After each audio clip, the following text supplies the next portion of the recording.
In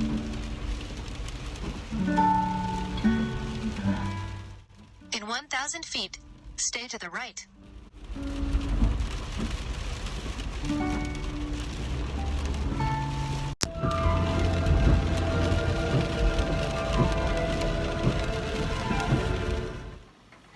What do you do when it's a rainy day?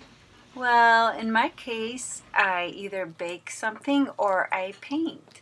So today I thought I'd share with you a painting I did in acrylics of a bluebird. And I really want to share this with you because, especially for my artist friends and those that are just starting out with art, acrylics are, I think, for a lot of people, less intimidating than oil paints. And painting birds is an easy way to start if you want to paint something. You can do any kind of bird you want, but songbirds are one of the easier kinds because they're basically just a ball with a head and a tail, and they usually have a smaller beak that's not very complicated. Usually it's just a black triangle. So I went ahead and used a purple marker on a piece of wood that I have gessoed with a clear gesso. And you could use paint, but this clear gesso is really absorbent and rough, so I decided to go ahead and just use a marker. And if you haven't painted a lot of birds, you might want to practice drawing them first. I just got a picture off of, I think, Shutterstock. It was royalty free, and then I flipped it around and used that just for a reference. And I even posed mine a little different, and like I said, I flipped it in Photoshop and printed it out so that I'm not, even though it's a royalty-free image, I don't want to, I want to make it my own. So I'm just trying to use the coloring of the birds and to get his beak right by using the image. And I have a lot of bird photos that I've taken myself, and I prefer to do that just so there's, as an artist especially, I've talked about copyright before, and I would never want to steal someone else's work. But the royalty-free images are ones that people share. I think you can actually license some of the images, but they're free to.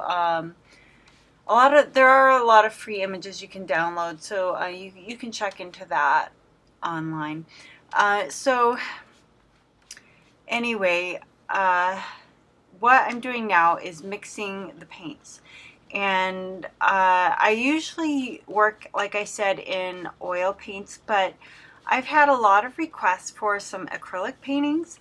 I don't work a lot with acrylics, but I've decided to this time of year because my inventory and my website is low, and I thought that this would be a good way to add, since acrylic dries so quickly, add some, maybe a few pieces before the holidays.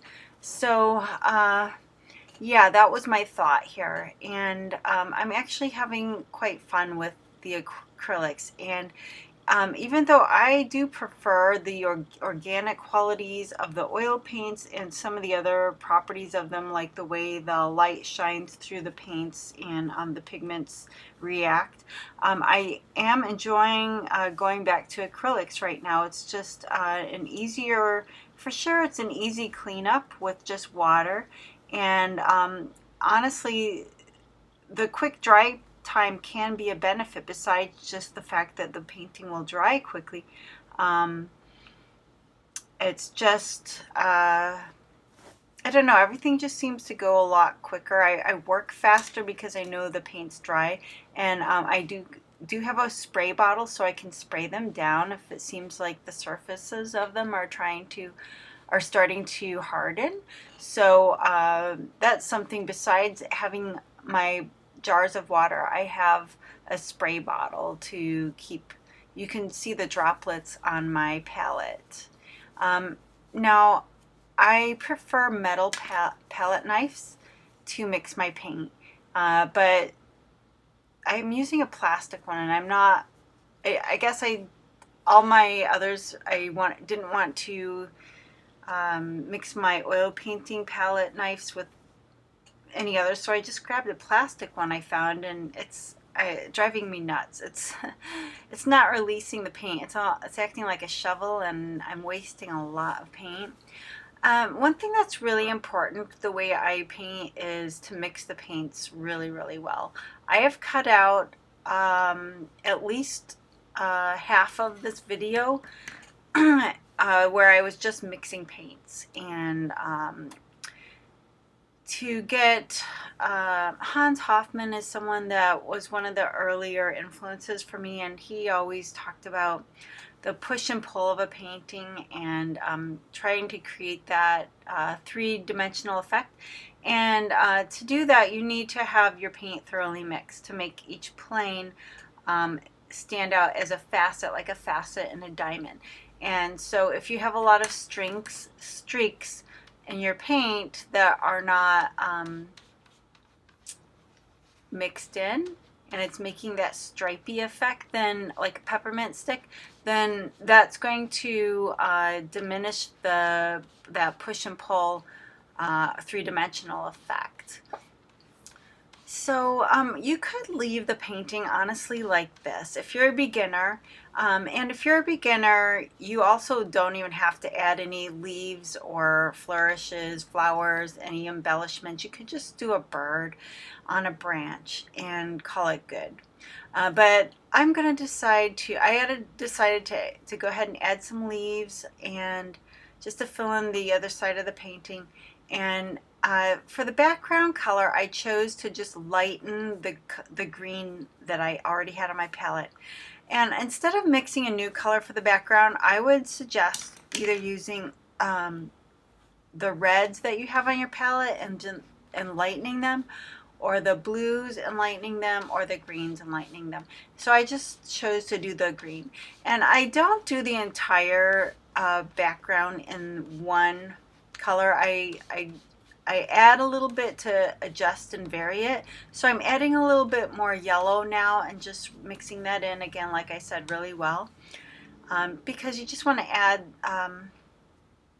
it just adds more interest to the painting if it's not all the same exact mixture. And now I'm using a smaller brush so I can get into some of these tight spots. And then I'll go back to my bigger brush. But I just want to fill in some of these little nooks and crannies between the leaves and other tight areas. So you can see I really feel like the yellow added to it makes it come alive. It really adds that warmth. So sometimes I like it when I get those little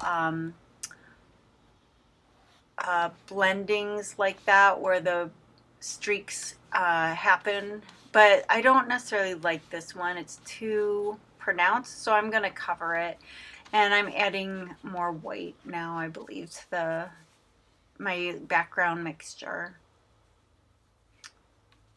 And this is the final color. It's, as you can see, you don't have to do a lot of busy work to get the effects you want. One thing that's important is to decide what are the focal points and really make those stand out. So for me, it's always a beak on a bird that just has so much expression. So I really make sure that it's high contrast and very well defined, and probably one of the more detailed areas of my painting. And towards the edges of the painting, I'm not so tight. I'm the loosest with my work, especially in the corners. Okay, so now I'm just mixing up some highlight with a dab of the background mixed with just pure white. And we're going to just put a little dot in his eye as a reflection. And then I'm going to take some of the background and mix it with the dark color I used on his feet, and make a little tiny highlight, a lot less of a highlight on his feet. And now we're just going to sign it. And the only other thing I did is I painted the sides, which I don't show you, and I do that after I'm finished filming it. And then, because it's acrylic, it'll be dry in just a few hours. I hope you enjoyed this video. If you liked it, leave a thumbs up and leave me a comment of any other bird you would like to see me paint.